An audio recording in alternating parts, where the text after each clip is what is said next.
Hello students, कैसे हैं आप। आज का हमारा जो टॉपिक है वो एम्प्लॉयबिलिटी स्किल में से लिया गया है। एम्प्लॉयबिलिटी स्किल एनएसक्यूएफ में आने वाले जितने भी सेक्टर हैं उन सभी सेक्टर के सिलेबस में कॉमन पोर्शन है उस सिलेबस का। तो हर एक सेक्टर के बच्चे के लिए इम्पोर्टेंट है और इस वाले सिलेबस को पोर्शन को हमें सभी सेक्टर के लिए कवर करना है। ठीक है, तो आज के जो क्लास है ये 9th क्लास के बच्चों के लिए होने वाली है। अब ये 9th क्लास के बच्चे चाहे आईटी से संबंधित हैं, चाहे एग्रीकल्चर के हैं, चाहे ब्यूटी के हैं, कोई भी हैं, उन सभी के लिए ये कॉमन रहने वाला है। ठीक है, तो फर्स्ट सेशन है इसका इंट्रोडक्शन टू कम्युनिकेशन स्किल। इसको स्टार्ट करते हैं और लेटर अलग अलग वीडियोस में एम्प्लॉयबिलिटी को भी हम पूरा कवर करने की कोशिश करेंगे। ठीक है, तो चलिए ज्यादा समय न लेते हुए सीधा टॉपिक पर आते हैं। कम्युनिकेशन स्किल है क्या। कम्युनिकेशन स्किल, देखिए कम्युनिकेशन शब्द का जो हिंदी मायने है वो क्या है। हिंदी मायने है संचार। संचार का मतलब है कि एक जगह से दूसरी जगह पर अपनी बात को पहुंचाना। ठीक, अब संचार या कम्युनिकेशन वर्ड आया कहां से है। ये एक लैटिन वर्ड है, लैटिन भाषा का है कम्युनिकेयर वर्ड, जिसका मतलब होता है विचारों या भावों को साझा करना। उससे अंग्रेजी भाषा में इसको लिया गया है और नाम दिया गया कम्युनिकेशन। ठीक है, हिंदी में हम इसे संचार का नाम देते हैं। अब संचार है क्या, स्क्रीन पर आपको दिखाई दे रहा है जैसे कि दो लोग अगर आपस में बात कर रहे हैं तब एक कम्युनिकेशन हो रहा है। सीधी सीधी बात ये है। अब एक कम्युनिकेशन पूरा कब होता है। एक कम्युनिकेशन पूरा तब होता है जब एक व्यक्ति अपनी बात दूसरे को कहता है और दूसरा व्यक्ति उस बात का जवाब देता है, तब एक कम्युनिकेशन पूरा होता है। ठीक है, कि मतलब अगर हम बोल रहे हैं और सामने वाला सुन ही नहीं रहा तब कम्युनिकेशन का कोई महत्व नहीं रह जाता है ना। तो कम्युनिकेशन पूरा तब होगा जब जो एक व्यक्ति है वो अपनी बात कहे और दूसरा व्यक्ति उसकी बात का जवाब दे। दो लोगों के बीच में अगर बात हो रही है वो भी कम्युनिकेशन कहलाएगा। दो से अधिक लोग हैं, 5 हैं, 10 हैं, 20 है, बैठकर ग्रुप में बात कर रहे हैं, किसी बात पर चर्चा कर रहे हैं, डिस्कशन कर रहे हैं, तब भी कम्युनिकेशन होगा। ठीक है, कम्युनिकेशन का मतलब है एक बात, कोई भी मैसेज है, कोई डेटा है, कोई बात है, उसे एक स्थान से दूसरे स्थान पर पहुंचाना और ये कंफर्म करना कि वो बात पहुंच गई है। ठीक है, इसके बाद में इतनी बात क्लियर है ना। आगे चलते हैं। इसके बाद में आता है कि इसके जो महत्व है वो क्या क्या है। संचार के, कम्युनिकेशन के महत्व क्या क्या है। 3 महत्व है कि भाई या तो सूचित करने के लिए, या प्रभाव डालने के लिए, या अपनी भावना को व्यक्त करने के लिए। इन 3 कारणों से जो है हम किसी भी तरह का कोई कम्युनिकेशन क्रिएट करते हैं। सूचित करना मतलब अपनी बात को लोगों को बताना।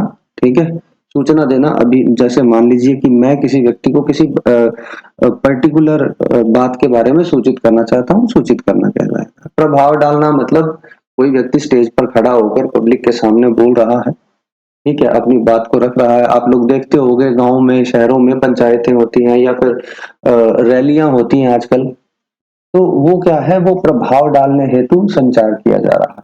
ठीक है, फिर इसी तरह से दूसरा तीसरा जो है वो भावना को व्यक्त करने के लिए, अपने फीलिंग्स को बताने के लिए भी हम संचार का प्रयोग करते हैं।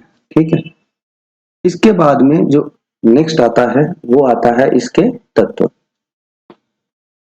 कम्युनिकेशन के एलिमेंट्स क्या क्या है, तत्व क्या क्या है। देखिए बिल्कुल साधारण बात है, 3 चीजें चाहिए हमें कोई भी कम्युनिकेशन को करने के लिए। ठीक है, एक सेंडर, एक रिसीवर और एक मीडियम। इसको साधारण भाषा में अगर हम समझें तो भाई सेंडर वो है जो अपनी बात को कह रहा है। 2 व्यक्ति हैं, ठीक है, जैसे हमने अभी आपके स्क्रीन के ऊपर दिखाई दे रहा आपको एक 2 व्यक्ति की फोटो है। एक का नाम एस है, दूसरे का नाम आर है। एस से सेंडर हो गया, आर से रिसीवर हो गया। सेंडर अपनी बात रिसीवर को भेज रहा है मैसेज के माध्यम से, या वर्बल, या फोन पर, कैसे भी माध्यम कुछ भी हो सकता है। हाँ, तीसरा मीडियम रहेगा ना तो वो माध्यम रहेगा। और रिसीवर उस बात का फीडबैक दे रहा है, जवाब दे रहा है, किसी भी माध्यम से दे रहा है। तो ये एक पूरा कम्युनिकेशन क्रिएट हो रहा है। ठीक है, अब माध्यम क्या रहने वाला है। अगर माध्यम मतलब सेंडर और रिसीवर जो आपस में बातचीत कर रहे हैं, वो बातचीत का जरिया क्या है, वो माध्यम, वो मीडियम कहलाएगा। अब अगर आप फोन पर बात कर रहे हैं, दो फोन आपस में कनेक्टेड है तभी बात हो रही है, तो इन दोनों को फोन को कनेक्ट करने के लिए माध्यम क्या है, माध्यम हमारा टावर है। तो टावर या फिर जो सिग्नल्स आ रहे हैं वो सिग्नल्स हैं, वो माध्यम है। ठीक है, आप व्हाट्सएप पे चैट कर रहे हो तो व्हाट्सएप वाला जो सॉफ्टवेयर है वो एक माध्यम है। आप फेसबुक पर आप कोई फोटो पोस्ट कर रहे हो भी, है क्या, कम्युनिकेशन ही तो है। आप फेसबुक के ऊपर अपनी अगर फोटो, अपनी कोई फोटो या अपना कोई वीडियो पोस्ट कर रहे हैं, तो वो भी तो आप कम्युनिकेट ही कर रहे हैं पब्लिक के साथ। ठीक है, तब उस केस के अंदर जो माध्यम है वो क्या रहने वाला है, वो फेसबुक की एप्लीकेशन माध्यम रहने वाली है। ठीक है, या इंटरनेट जो है वो माध्यम रहने वाला है। तो तीन चीजें चाहिए, एक सेंडर चाहिए, एक रिसीवर चाहिए और तीसरा माध्यम चाहिए। ठीक है, ये आपके एलिमेंट रहेंगे। फिर इसके बाद में आते हैं इसके पर्सपेक्टिव्स। पर्सपेक्टिव्स होते क्या हैं, संचार के परिप्रेक्ष्य। संचार के परिप्रेक्ष्य क्या होते हैं, संचार के परिप्रेक्ष्य होते हैं कि भाई संचार को करने में जो अवरोध उत्पन्न करते हैं, अवरोध का मतलब किसी तरह की कोई रुकावट आती है जिससे संचार के अंदर परेशानी आती है, वो पर्सपेक्टिव्स कहलाते हैं। ठीक है, कि कोई भी संचार हम करना चाहते हैं, कोई भी हम कम्युनिकेशन करना चाहते हैं, उस कम्युनिकेशन को पूरा करने में जिन चीजों की वजह से अवरोध उत्पन्न होता है, वो जो है पर्सपेक्टिव्स कहलाता है। ठीक है, तो fix way of thinking which affects our communication पहला है। फिक्स वे ऑफ थिंकिंग का मतलब क्या है, फिक्स वे ऑफ थिंकिंग का मतलब है, आप इसको अपनी क्लास से समझिए कि देखिए जैसे मानते हैं कि भाई जैसे कोई बच्चे हैं, किसी टीचर के प्रति उनके दिमाग में एक छवि है कि ये टीचर जो है वो बहुत सख्त है। ठीक है, और बहुत जल्दी गुस्सा आ जाता है सर को, या मैडम है, कोई भी है उनको। तो अब वो टीचर ऐसा है जिसकी छवि इस तरह से बनी हुई है कि वो बहुत सख्त टीचर है, और वो अचानक एक दिन आकर क्लास के अंदर बच्चों से गाने सुनने लग जाते हैं, या फिर कोई एक्टिविटी करवाने लगते हैं। उस दिन पढ़ाई का कोई काम नहीं करते हैं और बहुत हंस रहे होते हैं, बच्चों के साथ मजाक में बात कर रहे होते हैं। तब एक व्यक्ति जिसकी छवि ऐसी बनी हुई है कि ये बहुत सख्त है, और वो अचानक एक दिन ऐसा करने लगता है, तब हमारा दिमाग इस चीज को एक्सेप्ट नहीं करता है। हो सकता है वो सचमुच वैसा कर रहे हो सकता है वो अपने आप को बदलने की कोशिश कर रहे हो, लेकिन हमारा जो दिमाग है वो उसको एक्सेप्ट करने की कोशिश नहीं कर रहा, वो उसको एक्सेप्ट करना नहीं चाहता, उसे यही लगता है कि ये ड्रामा हो रहा है, ये नाटक कर रहे हैं, है ना। तो ये क्या है, जो जो उनकी जो छवि हमारे दिमाग में बनी हुई है, वो फिक्स्ड वे ऑफ थिंकिंग है, वो फिक्स है हमारे दिमाग में, जिसकी वजह से वो जो एक दिन आकर इस तरह से हंसी मजाक कर रहे हैं, वो मैसेज हम तक नहीं पहुंच पा रहा। तो ये फिक्स्ड वे ऑफ थिंकिंग जो है वो हमारी कम्युनिकेशन को अफेक्ट कर रही है। ठीक है, विच अफेक्ट्स अवर कम्युनिकेशन। तो ऐसी बहुत सारी चीजें हैं जिनकी वजह से, और कौन कौन से फैक्टर्स हैं जो अफेक्ट करेंगे, वो फैक्टर्स हैं, लैंग्वेज है, हमारी भाषा है, दृष्टिबोध है, पूर्व अनुभव है, संस्कृति है, व्यक्तिगत कारक है, पूर्व धारणा, भावना और वातावरण। तो ये ऐसे कुछ कारण हैं जिन वजह से जो है हमारा जो कम्युनिकेशन है वो प्रभावित होता है। अब भाषा से कैसे प्रभावित होगा, इसका मैं एक एक स्क्रीनशॉट देना चाहता था आपको। इसका स्क्रीनशॉट मैं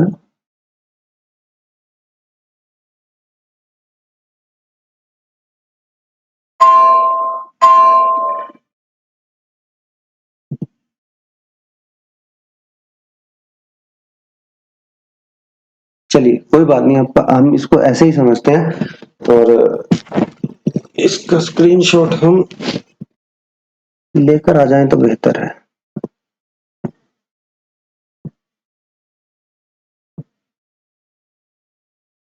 एक मिनट, इसका स्क्रीनशॉट ले आए।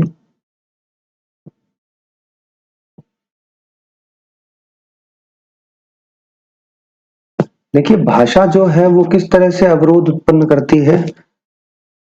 भाषा के अंदर हम ये समझते हैं कि भाई जैसे दो व्यक्ति हैं, एक व्यक्ति ऐसा है जो अंग्रेजी भाषा जानता है और एक व्यक्ति ऐसा है जो हिंदी भाषा जानता है। जो हिंदी जानता है उसे अंग्रेजी नहीं आती, जो अंग्रेजी जानता है उसे हिंदी नहीं आती। ठीक है, तो अब जब वो आपस में बातचीत करेंगे तो कम्युनिकेशन नहीं हो पाएगा ना। तो भाषा एक ऐसा कारक है जो संचार में अवरोध उत्पन्न कर सकता है कि अगर भाषा एक दूसरे की समझ में नहीं आएगी तो संचार नहीं हो पाएगा ना। तो बस ये कारण है जिस वजह से अवरोध उत्पन्न हो रहा है। ठीक है, अब इसके अलावा जो दूसरा है,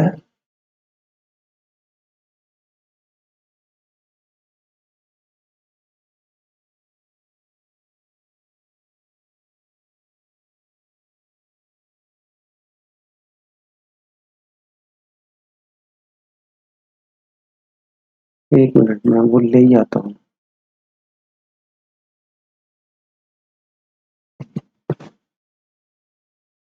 आप इसको देखिए, मैं वो उसका स्क्रीनशॉट लेकर आता हूँ, वो बड़ा हेल्पफुल रहेगा आप लोगों के लिए।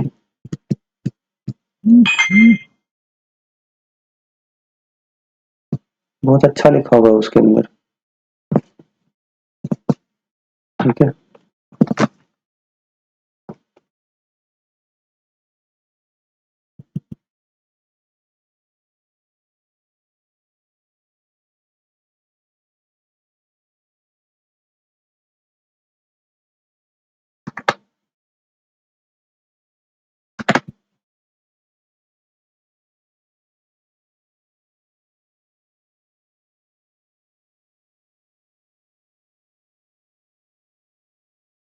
ये लीजिए, आप इसका स्क्रीनशॉट ले लीजिए। ठीक है, इससे बड़ा आसान होगा इन चीजों को समझना। देखिए, मैंने कुछ पॉइंट्स बताए आपको। भाषा, गलत शब्दों के उपयोग, भाषा से अपरिचय और ब्योरों की कमी के चलते कई बार एक व्यक्ति जो कहना चाहता है भाषा उसे संचार में अवरोध हो सकते हैं।